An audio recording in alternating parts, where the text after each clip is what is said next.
In today's video, I'm going to teach you how to use the chat filter in Microsoft Teams. If you find this useful, consider subscribing and liking the video. Let's start by signing into your Microsoft Teams account. Whether you prefer using the desktop application or accessing it through the website, just enter your login details to get started. Once you're logged in, you'll land on the main interface where you can navigate to different features of Teams.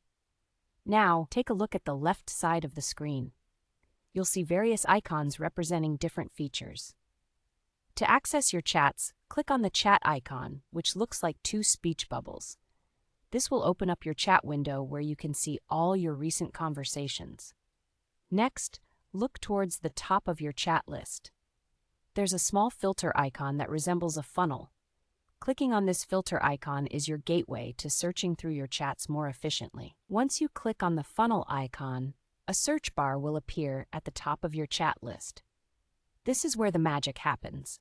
You can type the name of a person you've chatted with or include specific keywords related to your conversation. If you're searching for a message about a project, for example, just type in the project name or key phrases relevant to that topic. After you've typed in your search term, take a moment to review the filtered results that populate. This will help you find the exact message or conversation you need without having to scroll through countless threads. It's a fantastic feature that can save you time and make communication smoother, especially in busy work environments. Once you're done reviewing, and if you want to return to seeing all your recent chats, simply click the cross icon located next to the search bar. This will clear the filter and bring back the complete list of your conversations. And just like that, you are done. You've mastered the chat filter in Microsoft Teams. Utilizing this feature can greatly enhance your productivity by allowing you to locate important messages quickly and efficiently.